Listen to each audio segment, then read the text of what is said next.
na doon. Gantan lang tayo. Pero mukhang kaya pa 100. Hindi na. Ako lang yung bumibigay. Masyadong ano rin. Mahangin kasi banda rito. Masyadong open eh. Nakatangay ako. Pero yun, kayang-kaya siguro mga 100. Kayang-kaya. Matatakot ka na lang talaga. Pero baka nga hindi lang 100 kaya nito eh. Siguro mga 110. Nakakatakot lang. Alam ko kaya-kaya umangat eh. Ramdam ko lang talaga yung hangin.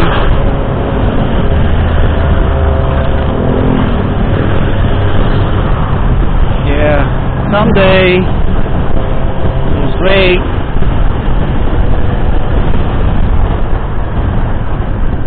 Someday.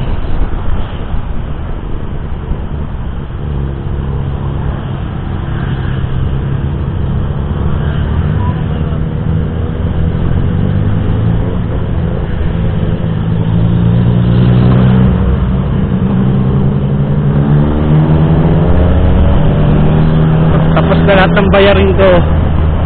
Susunod ko talaga yan.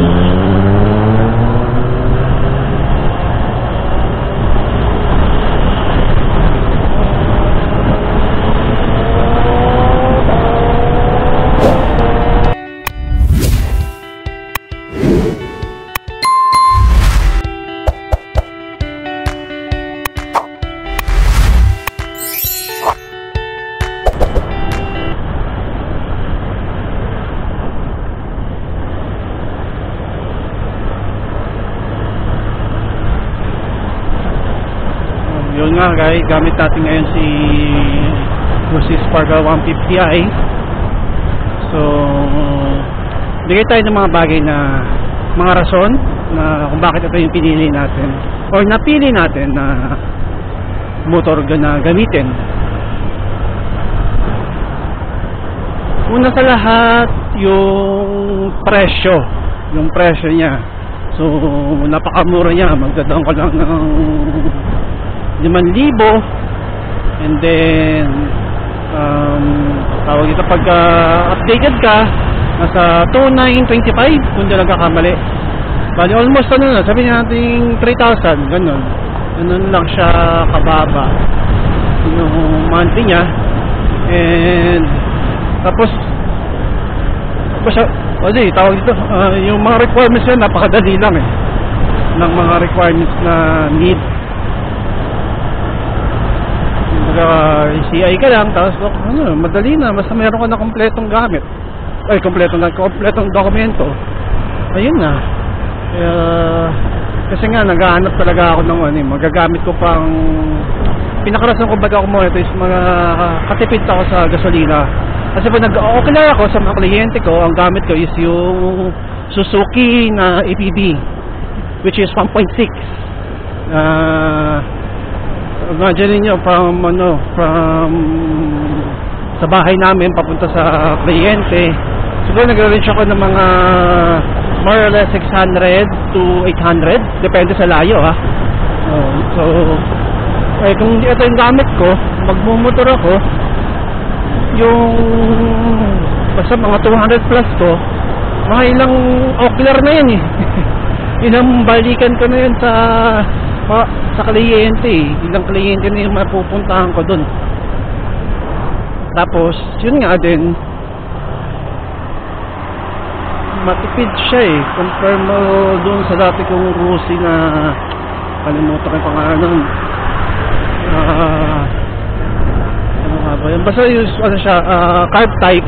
Tapos ang ginawa ko kasi doon sa Rusi ko na yun is in-upgrade ko yung yung carburetor niya. Ginawa ko 24mm na carb type. D-type ba yung tawag doon? Nakalimutan ko na. Para sa performance kasi napaka-bagal niya para sa isang 125. Ang sinasabi nila kasi before, ang carb daw yung particular na brand na yun, ng Royal pala yun, Rusi Royal. Yung ng Rusi Royal na yun is pang 110cc lang. So kahit na 125 siya, hindi mo magagamit yung makina na yung pinaka full potential niya. So ginawa ko, i-upgrade ko yun ang D-type card ng 24mm. Yun nga, nagkaroon ng power, pero ang sacrifice ka sa consume mo kasi talagang lumakas siya. Pero yun nga, ginusto ko yun gusto ko siyang i-upgrade dahil nga na-updatein ako. Hirap overtake So yun nga, so kung compare mo siya doon sa 125cc na Royal ko, ayun, ito napakatipid talaga niya, sobrang layo. Tapos yung gasolina niya from 3.3 liters na gasolina dahil sa Rossi Royal, ito nasa 5.5 liters.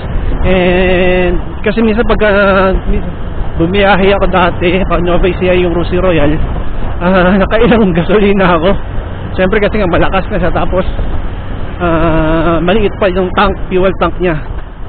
Kaya ginawa ko, hindi pala ginawa, yun nga, kakatipid talaga dito. Tapos sa mga nagsasabi na, oy, konti na lang idadagdag mo pala dun sa monthly, naka-click ka na o branded ka na ano. Para sa akin kasi, yes, medyo maliit siyang tignan kung makonting idadagdag na lang kung titignan mo yung 1 month, pero kung in the 1 year, malaki din siya malaki din yung, for example, kung 1,000 yung difference in 12 months, that's 12,000, di ba? Ang dami mo nang pwedeng gawin dun. Makakapag-enjoy na ako ng maraming bagay doon, or makakapag pang-maintenance na yan sakali. Kaya yun, ito yung mga isa sa gusto, mga nagustuhan ko rito.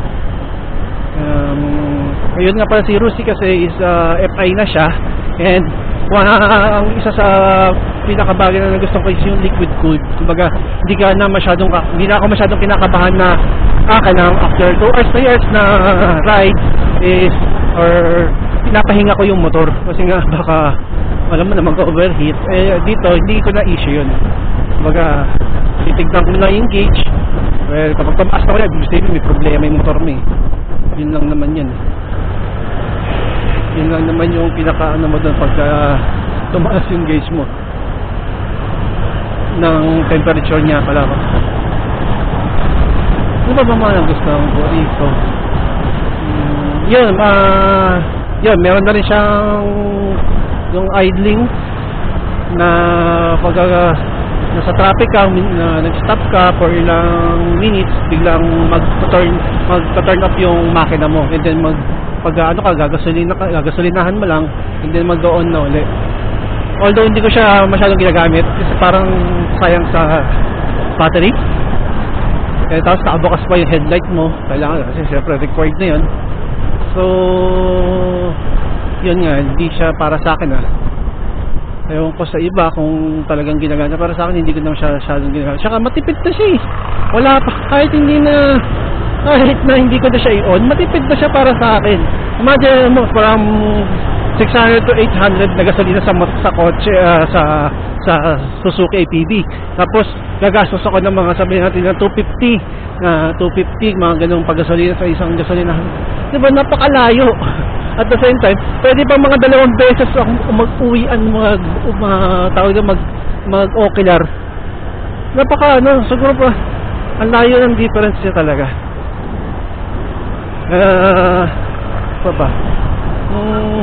Forma, maayos naman. Maraming nagugustuhan, lalo na sa color na variant nito, cyan blue. Daming nakaka-appreciate ng kulay. Iba pa, tanggalin ko lang daw yung Rusi, okay na daw yung motor ko. Pero sa akin parang gusto kong i-stay yan. Kaya lang siguro gusto kong tanggalin yun dito, pero the rest parang gusto kong i-stay.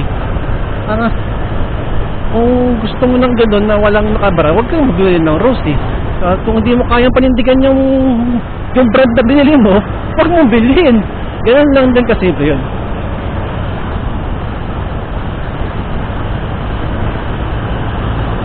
Medyo malamig-lamig dito kahit na medyo mataas na kasi tayo nasa tuktok tayo ng bundok na to, itong kalsada na to. Dito Kahit na matirik ang araw, nararamdaman ko yung hangin, malamig. Mga ayaw ko pala dito sa Rosie, isa sa mga ayaw ko is yung pag center stand. Ang bigat niya. Well, maganda naman na mabigat yung makina, yung motor mo, para din syempre sa mga air drag o hangin. Ako bibigay sa'yo mga hangin, tawag dito, hindi ka masyadong tatangayin kaysa doon sa dating yung motor na Royal, Royal. Ang gaang niya, pag pumangin ng malakas patagilid, talagang gumegewang ako eh. Pero yun nga, mabigat yung mabigat siya pag isa-center stand. Tapos sana combi brake na siya. Hindi siya combi brake eh. Hindi siya naka-combi brake. Yun yung kasi merong si Rosie na hard type pero naka-combi. Eh sana kung kaya nila doon, sana dito nilagay na lang nila. Yun na lang din yung sa tingin ko na kulang dito eh. Kasi given naman na talagang wag na natin asahan yung ABS, kasi pag umasa tayo ng ABS dito, lalayo na yung presyo niyan. For sure yan. Pero combi brake man lang sana para hindi masyado na yun na lang yung kulang dito. The rest almost okay na sa akin.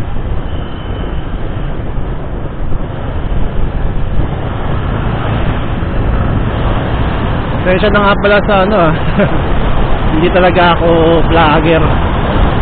Trip ko lang mag-record ng mga pinaggagawa ko ngayon. Kaya kung medyo sablay yung mga salita ko or hindi magpasensyahan niyo po.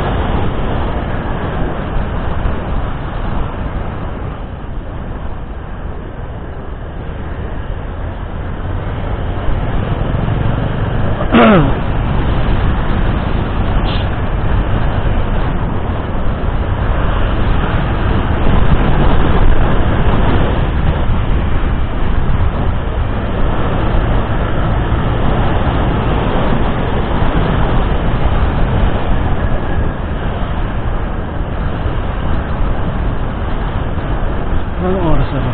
10:49. ETA natin. Ano ba ETA ko? 11:47.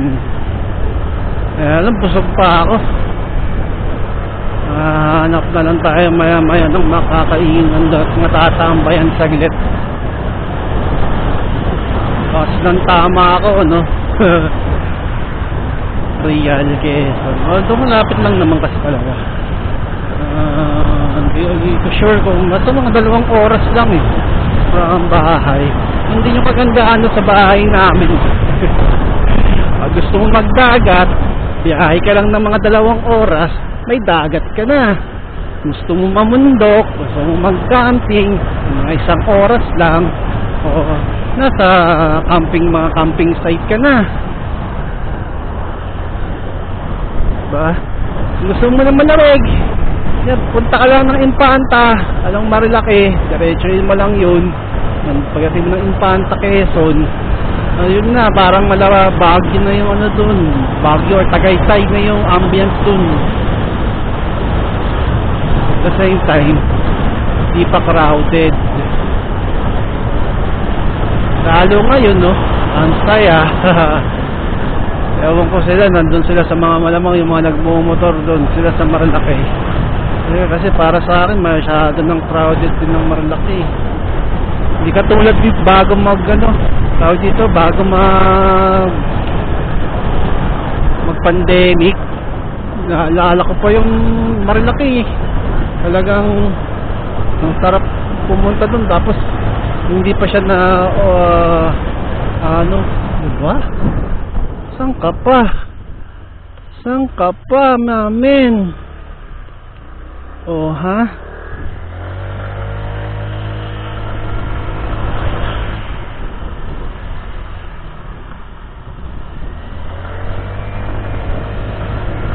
Yun nga, yung Sa Marilaki kasi dati, lalo sa Tanay, 2.5 mo lang dun, meron ka ng kwarto, good for 5 na, 4 to 5 person. Ngayon, wala ka nang makita ngayon, camping site na lang yung 2.5 mo, wala nang di na kwarto. Tapos crowded pa, lalo na pag weekend. Hindi mo na ma-enjoy masyado yung hindi naman sa ayaw ko ng ibang tao, pero mas maganda kasi pagka less crowd yung pupuntahan mo. Mas na-appreciate mo yung nature. Pa rin bawas yung full tank ko parang araw pa ako nagpa-full tank.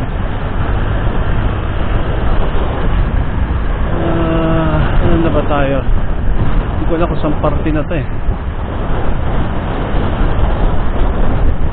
sarap mag-rides.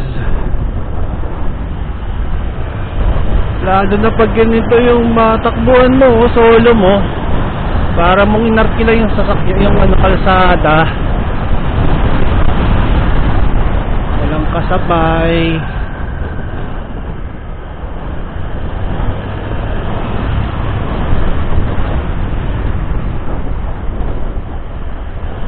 Sarap ng hangin, lamig. Sirik yung araw pero ang lamig talaga. Yun, natapos na sila ako, papunta pa lang. Yippee!